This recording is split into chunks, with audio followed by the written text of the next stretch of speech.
in a training block, for sure. But I would also go a step further, and I'm just going to put it on me now, is that I rarely, everybody, am running the same.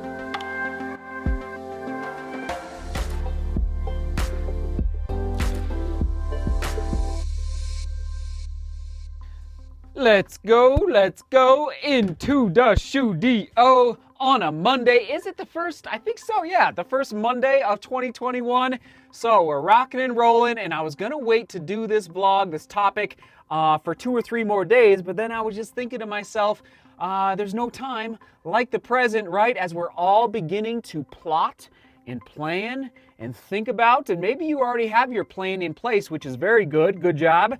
But if you're still kind of formulating, okay, what is my 2021 gonna look like for racing, for training, that's why I was thinking, you know what, let's get this vlog out the door just to plant seeds, okay, in everyone's minds about what the future holds for all of us in this amazing sport of long distance running. All right, everyone, so here's the deal. 4 days ago, vlog all about running goals.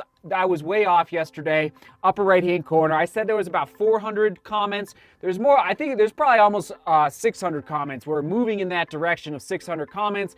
So that is a vlog to bookmark, to save somewhere that you can go back and reference throughout the year to help keep ourselves accountable to our goals, which I just find it to be very effective to be specific in my running goals. And it just helps me when I don't want to go out into the freezing cold. It helps me when the body's aching and I'm like, why am I doing this? And I don't know, all those little doubts that maybe enter our minds sometimes as runners. Okay, so again, upper right hand corner. But before we dive into the topic, and then, oh my goodness, sorry.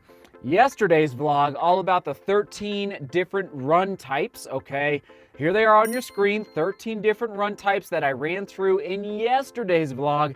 A lot of people loving that vlog, just kind of laying out a way for you to vary your training a little bit more in 2021. So if you're just always running the same pace or always doing the same distance and you're just getting a little stale out there, not bored is not the right word, but you're just a little stale in your training, that vlog might help you get some sparks, some ideas for ways to create creativity, to create variance in your training in 2021. Okay, but first, today's run, 10 miles in the Ultra Pro Vision 5, a stability shoe, gentle stability shoe from Ultra, 0 drop. And I gotta say, I'm loving it so far. I think I'm at about 33 miles, so expect the 50-mile full review very soon. So taper is on, hit 100 miles this past week, and now 70 miles in this upcoming week. All right, just so you know, so taper. And a lot of people ask, Seth, can you comment more on how you're feeling entering into, 13 days to the race? So I'll tell you how I'm feeling. I'm feeling tired. I am feeling tired. My legs are feeling tired. But it's all about trusting the taper, okay? So I believe, so what is it? Today's Monday when you're watching this. Well, by Friday, I should start to feel much better. So 5 days from now. But then, next Wednesday, so 4 days, let me think, Wednesday, Thursday, 4 days before the race is when I should expect the legs coming down off the volume, which connects to today's vlog, where the legs start to say, thank you. Thank you for backing off the volume. And at that point, I will also be backing off of the intensity. Okay, let's dive in. Here we go.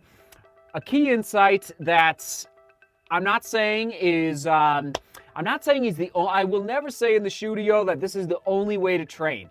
But this is the way that I train, and that what I have found to be effective in my training regimen and in my annual training calendar, okay? And it's, again, probably, I'm sure listen, I try to read other coaches, but at the same time, you know me, I like to explore and tinker in my own ways with my own training, that mad scientist. That's why I don't have a coach. And so I like to figure things out on my own. And what I have found after college, especially training in the mountains and training for ultra marathons and now road marathons, is that, and again, so I don't know if other coaches are teaching this. I think they are. But again, I just don't read a ton of extra literature outside of, let's say, Lydiard, basically, okay? In fact, in yesterday's live stream, somebody was asking me about Jack Daniels and his training philosophy, and frankly, I haven't read much about Jack Daniels in about a decade. So I'm not up to speed on what Jack Daniels has been talking about in the last decade, because I've just been honed in on figuring out what works for me, all right? So this is what works for me, all right? What I like to call the variance roller coaster, all right? Or maybe the variance bell curve is a better way to put it. And here we go. Let me try and be as clear as maybe I should coin that. Maybe that should be maybe a book or something. The roller coaster. No, the training. It sounds bad. The training roller coaster. So here we go. For me, I have found, and maybe would recommend as well. All right, I'm not afraid to say it. I would recommend at some point varying your volume of training. So how many miles per week you are running in a training block, for sure. But I would also go a step further, and I'm just going to put it on me now, is that I rarely, everybody, am running the same volume every week for weeks and weeks, which turns into months and months. I'm pretty amazed at how often I see on Strava, or I see even in elite, I see it a lot. You know what? I see it in a lot of elite ultra marathon runners where they're running, let's just take, 100 miles a week, and they're holding that for 6 weeks, 8 weeks. Usually I don't see it more than 8 weeks. I don't see it too much in the elite marathon runners, but anyway, this variance roller coaster, and you see it on your screen right now, is changing the volume that you're running every single week, okay? So it starts with the aerobic base, where you're building up, all right? Here's the chart from this half marathon training block right now. You're building up, going up the roller coaster, okay? And then you're starting to add threshold runs. You're starting to sharpen. Not sharpen yet. You're starting to add threshold runs, but then you reach the top of the roller coaster, and you might hold it, okay? I decided, and we're going to find out on January 17th if this was a smart move.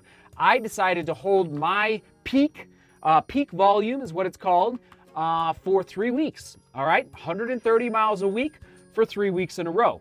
We'll see if it pays off. I'm not saying it's going to. I just got to go rock and roll. I got to go see if it pays off. I think that is basically the max. I would not hold peak volume for more than 3 weeks. In fact, in the past, I usually do 2 weeks, all right? But this time, again, mad scientist trying to figure it out, I decided to hold my peak volume for 3 weeks. And then, boom, the taper, all right? And then the sharpening, taper, all the way down to race, rest, and repeat, okay? So aerobic base, threshold training, sharpen, taper, race, rest, repeat. So it just looks like a roller coaster, all right? You're just going up, okay, hold, hold, and then, you could also call it a plateau, especially if you hold it for more than 1 week, because it's not really rounded on top, and then hold it, and then boom, down with a taper, resting into race day, all right? So that's what I mean by the variance roller coaster, which can also be applied not just to volume, but also to intensity, which, I'll be very transparent here, I need to do better at, okay? I know I do. Even with what we talked about yesterday, progression runs, a beautiful way, or fartleks, all right? You don't have to go to a track. Just mix in fartleks or progression runs. I gotta do better. What happens, everybody, is that I love the aerobic base. I love it. I can do it all the time. But then sometimes, and this is what I'm dealing with at times, is that you get tired, all right? And you just don't want to do a fartlek, or you don't want to do a progression, all right? So I'm calling myself out right now too.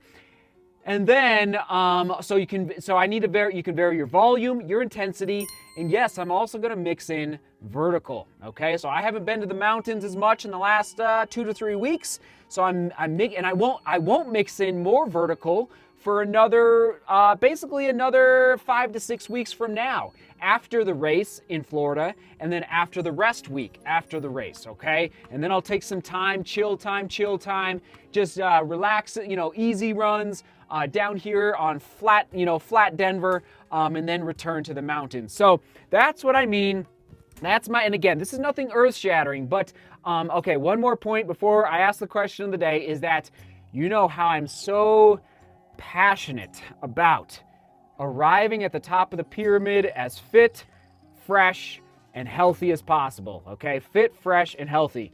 So at the top of that pyramid, you want to be in peak condition, but you also want to be rested, okay? So what I have found in the past is that if I hold my peak volume for too long, I'm at the starting line tired, okay? And as you're thinking about your personal bell curve, or your roller coaster, as I like to call it, here's some questions that I was just thinking about inside before I came out. Here we go. Where does the valley of your roller coaster begin? Meaning, does your volume start at 10 miles? Does it start at 30 miles? Does it start at 25 miles?